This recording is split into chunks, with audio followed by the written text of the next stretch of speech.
The courtroom was supposed to be a place of order, dignity, and fairness, but that morning it became something else entirely. A laugh cut through the silence, sharp and dismissive, echoing off the polished wood and stone walls. It didn't come from the gallery. It didn't come from the lawyers. It came from the bench. The judge looked down, amused, as a black teenage girl stood alone before the court, her hands clasped tightly, her future hanging on every word that followed.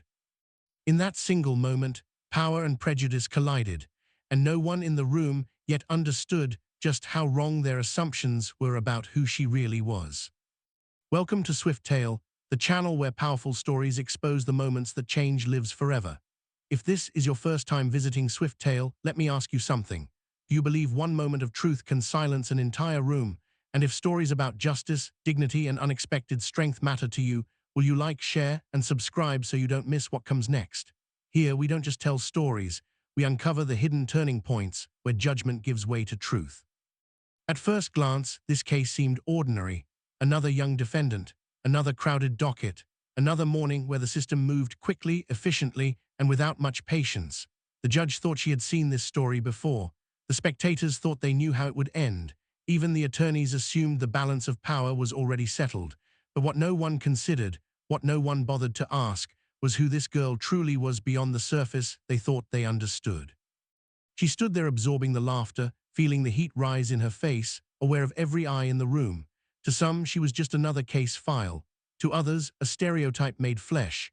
Few noticed the calm in her posture, the restraint in her expression, or the quiet certainty behind her eyes. This was not fear. This was patience.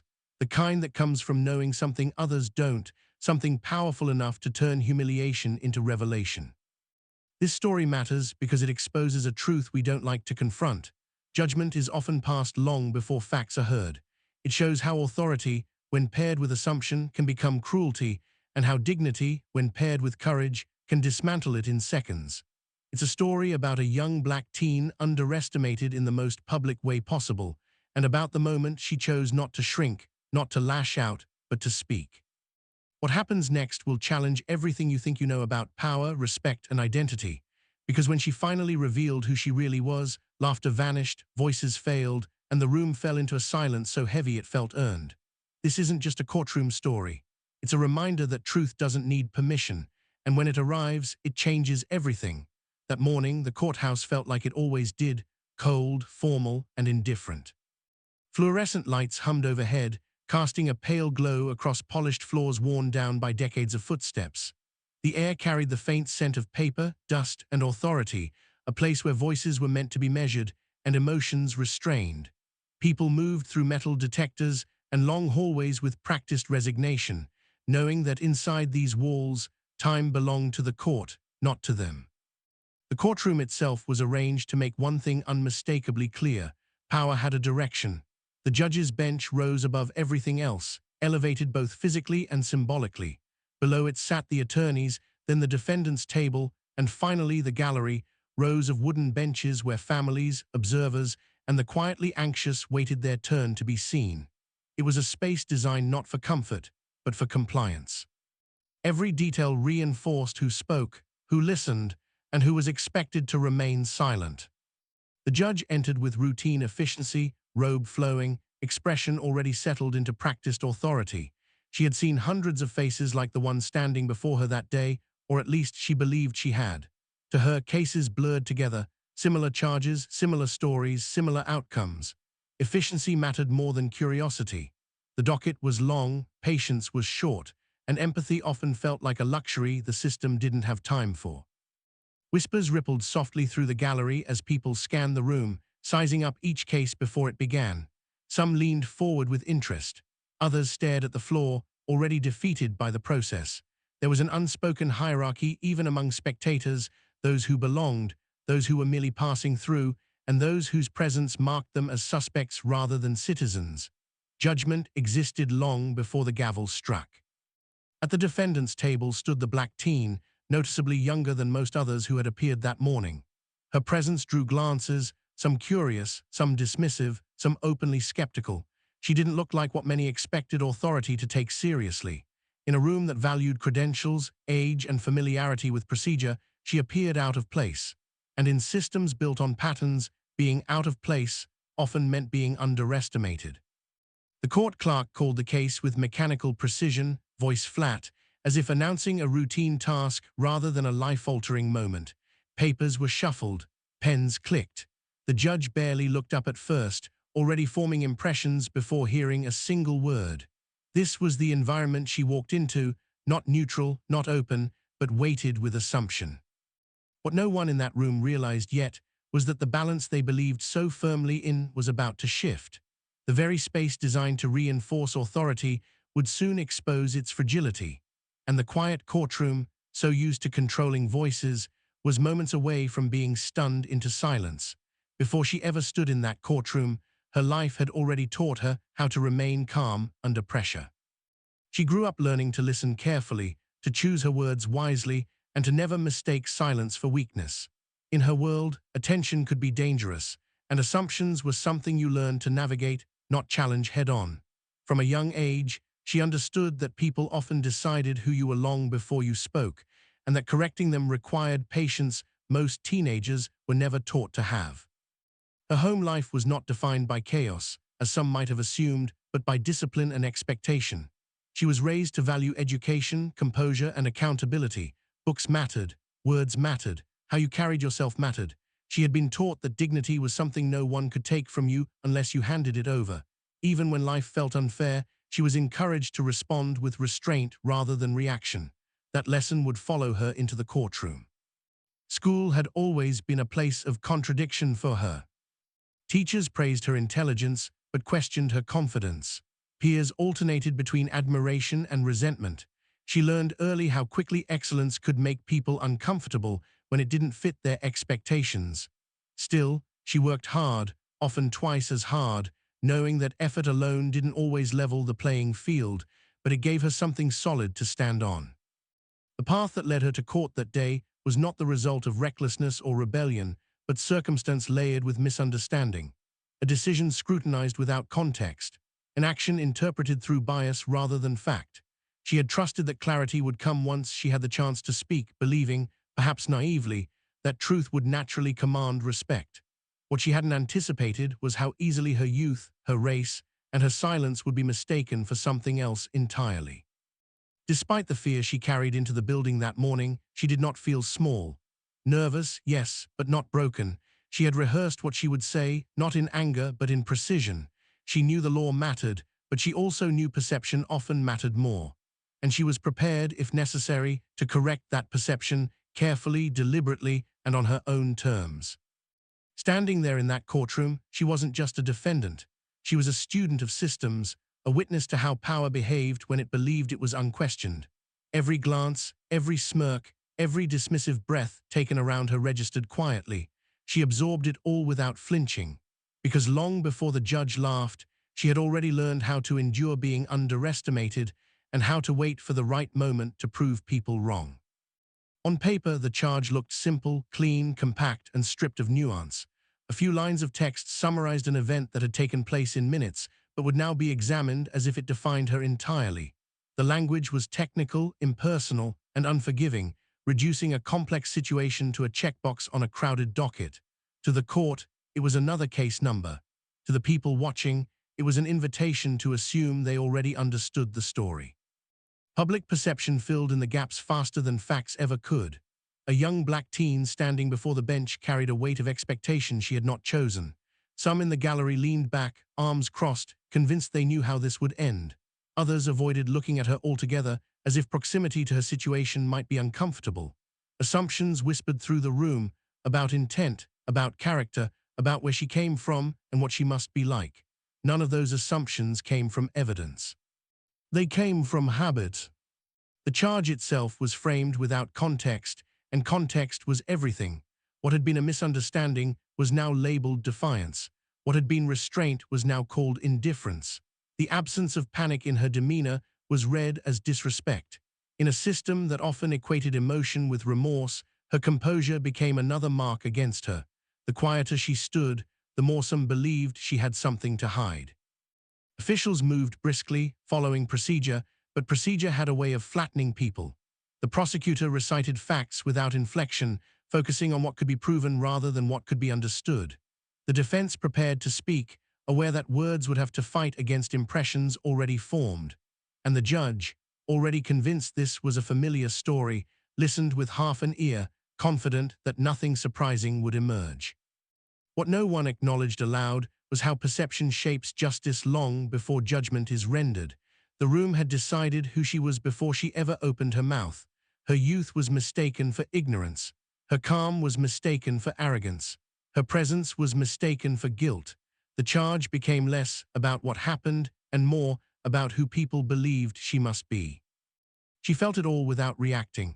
The weight of those assumptions pressed in, heavy but familiar. She had seen it before, in classrooms, in offices, in conversations that ended before they began. This was simply the most public version yet, and as the charge was read aloud, she understood something clearly. Before the truth could be heard, perception would have to be confronted. It happened suddenly, almost casually, as if it were nothing more than a reflex. As the teen's name was spoken, and she was addressed by the court, the judge glanced down, smirked, and let out a short laugh, not loud enough to echo, but sharp enough to be unmistakable. It cut through the formality of the room like a blade, catching everyone off guard. For a split second, time seemed to pause, as if the courtroom itself wasn't sure how to respond. The sound landed heavy on her chest. She felt it before she fully understood it, a flush of heat, a tightening of breath, the quiet sting of being dismissed without a word spoken. That laugh carried meaning far beyond humor. It said, "You're not serious, you don't belong here, this doesn't matter." And in a place where authority shapes reality, that message rang louder than any gavel ever could. A few people in the gallery shifted uncomfortably. Some glanced at one another, unsure whether they were supposed to react.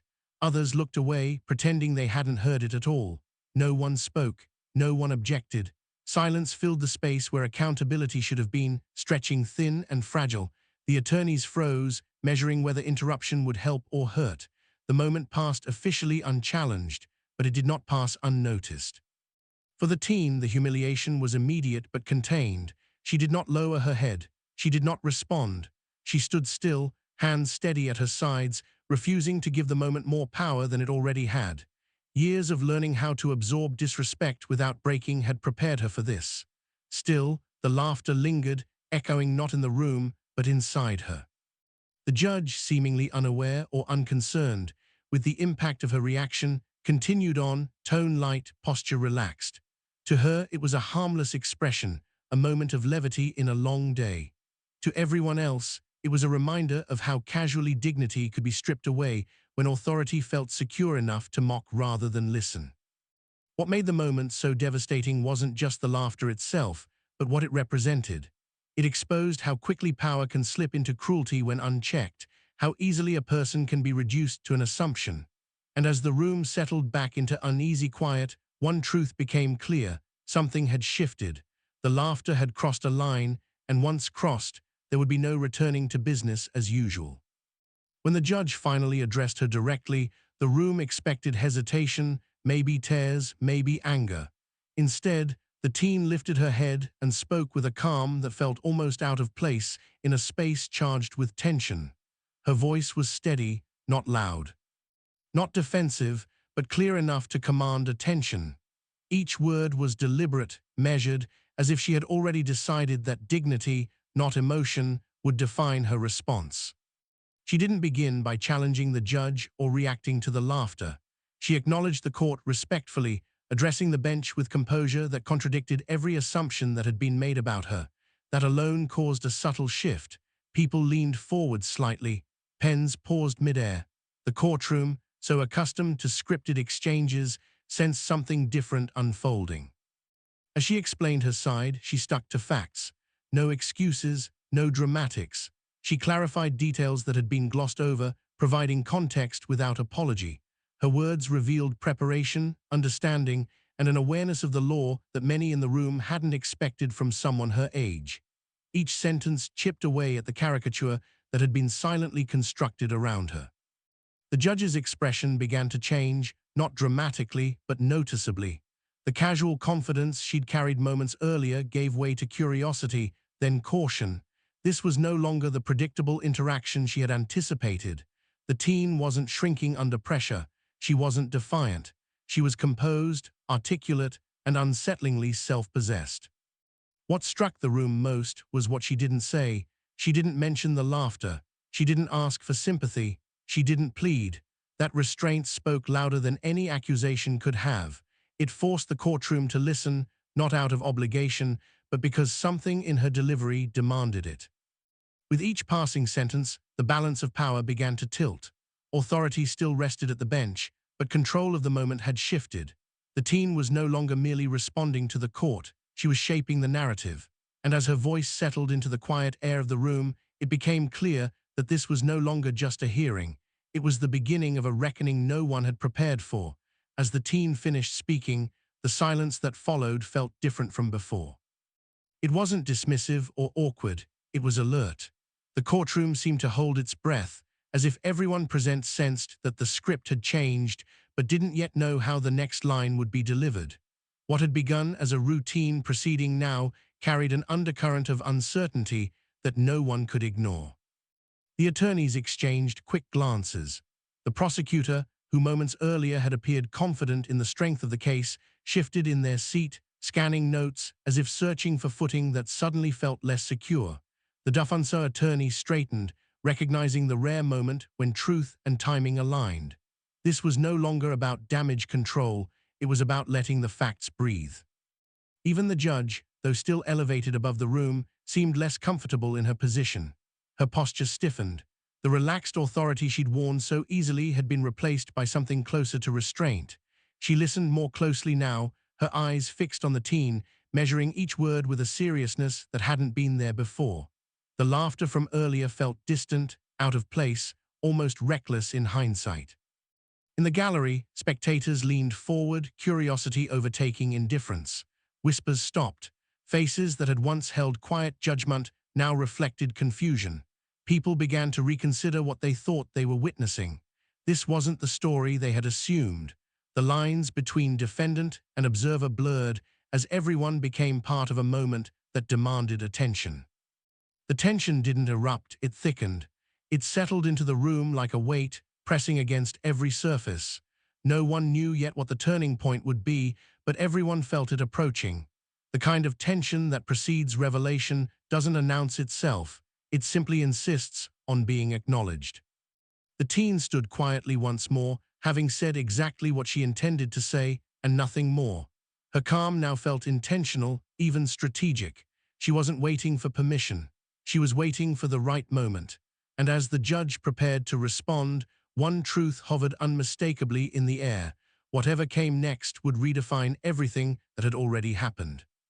The judge paused longer than necessary before speaking, fingers resting against the edge of the bench as her eyes remained fixed on the teen. That pause alone signaled a shift. Routine had given way to scrutiny. Something about the young girl's confidence, her command of detail, and her unshaken composure didn't align with the assumptions made earlier. The courtroom sensed it too, that uneasy feeling when a narrative starts to crack. A question followed, then another, each more precise than the last. The judge's tone softened, not out of kindness, but calculation. She was reassessing, trying to understand who stood before her now that the caricature had fallen apart. And with every answer the teen gave, a deeper layer of the truth emerged, not loudly, not dramatically, but unmistakably. Details surfaced that hadn't been included in the original framing of the case. Her familiarity with procedures, her awareness of legal language, the way she referenced specific facts without hesitation. These weren't traits people expected from someone in her position. Murmurs began to ripple quietly through the gallery, not judgment this time, but curiosity. Something wasn't adding up, and everyone could feel it. The defense attorney took advantage of the moment, introducing information that had been overlooked or dismissed earlier. Credentials were hinted at. Context was clarified, not enough to reveal everything, but enough to unsettle the room. The judge's pen stopped moving. Her expression tightened, then neutralized, as she realized she may have misjudged more than just the case. The teen remained composed, but there was a subtle change in her posture now, a readiness, a sense that the moment she had prepared for was approaching. She wasn't revealing everything yet. She didn't need to. The truth was beginning to speak for itself, seeping through the cracks left by assumption and impatience. By then, the courtroom no longer felt balanced the way it once had. Authority still sat on the bench, but certainty did not. The walls that had seemed so permanent earlier now felt fragile, as if one more sentence could bring them down. And as the judge prepared to ask the next question, the room understood something clearly. The truth was no longer hidden, it was waiting to be fully seen. The judge cleared her throat before speaking again, her voice noticeably more careful than before. What had once sounded confident now carried restraint, as if each word had to be weighed before being released. She asked the teen to clarify a detail, one small point that, on the surface, seemed procedural, but everyone could sense that it wasn't small at all. It was a doorway. The teen took a breath, not from fear, but from intention. When she answered, she did so with a level of certainty that made the room feel suddenly very small.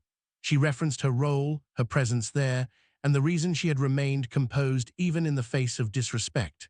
The language she used was precise, professional, far beyond what anyone had expected minutes earlier.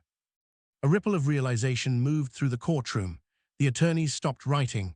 The gallery leaned in closer. Even the bailiff's posture shifted, attention fully locked on the exchange unfolding. The assumptions that had once filled the space were draining away, replaced by a growing sense of disbelief. People began to understand that this wasn't a misunderstanding that would end quietly. It was a moment that would demand reckoning. The judge's eyes narrowed slightly, not in suspicion, but recognition. The pieces were beginning to align in a way she hadn't anticipated. Her earlier laughter now hung invisibly between them, no longer harmless, no longer forgettable. It had become a marker, an error made too publicly to be ignored. The teen didn't raise her voice. She didn't dramatize the moment. That was what made it so powerful. She allowed the truth to gather weight naturally, sentence by sentence, until it became impossible to dismiss. Each word pushed the courtroom closer to the edge of something irreversible. By the time she paused, the room was utterly still. No shifting, no whispering, no breathing that wasn't careful. Everyone knew the next thing she said would change the meaning of everything that had already occurred. And in that charged silence, the revelation stood waiting, ready to fall. When the teen finally revealed who she really was, the courtroom changed in an instant. The words didn't echo, they landed. A truth so clear and undeniable that it stripped the room of sound itself. The judge's expression froze, her authority suddenly confronted by the very assumptions she had allowed to guide her behavior. What had once seemed like a position of unquestioned power now felt exposed, fragile under the weight of a reality she hadn't taken the time to consider. No one spoke. No one moved. The laughter from earlier no longer felt distant, it felt defining. The teen stood there, not triumphant, not angry, but resolute. She had not revealed the truth to embarrass the court or to seek revenge. She had done it to reclaim dignity, to correct a narrative that had been written about her without her consent. In that silence, it became painfully clear that respect should never have depended on revelation. It should have been present from the start. The judge lowered her gaze, the gravity of the moment unmistakable. What followed was not just a correction of tone, but a reckoning, one that extended beyond a single case. The courtroom had witnessed something rare, the collapse of assumption in the face of truth. And in that collapse, everyone present was forced to reflect on how easily judgment can become injustice when empathy is absent. This story matters because it reminds us that authority does not equal infallibility, and youth does not equal ignorance. It challenges us to question how often people are underestimated, not because of what they've done, but because of who others assume them to be. Moments like this don't just change outcomes, they expose systems, habits, and blind spots we'd rather ignore. As we close this chapter, take a moment to think about the power of listening before judging, and the courage it takes to speak when silence would be easier. If this story moved you, challenged you, or made you reflect, please like this video. It helps these stories reach more people. Share it with someone who needs this reminder, and subscribe to Swift Tale for more powerful stories that reveal truth where it's least expected. And I'd love to hear from you. Comment below with your thoughts, because conversations like this matter just as much as the stories themselves. The silence didn't break all at once. It fractured slowly, like glass under pressure. The judge straightened in her chair, clearing her throat as if trying to restore order not just to the courtroom, but to the moment itself. Procedure resumed, but it felt hollow now, stripped of the certainty it once carried. Every word spoken afterward seemed measured against what had just been revealed, as though the truth had reset the room's entire gravity. The attorneys were the first to visibly react. The defense counsel exhaled, shoulders easing, recognizing that the truth, now fully known, had shifted the case beyond argument into clarity. The prosecutor, on the other hand, looked unsettled, flipping through papers that suddenly felt outdated, irrelevant. What had once seemed like a straightforward position now demanded re-evaluation, not just legally, but ethically. In the gallery, reactions rippled outward.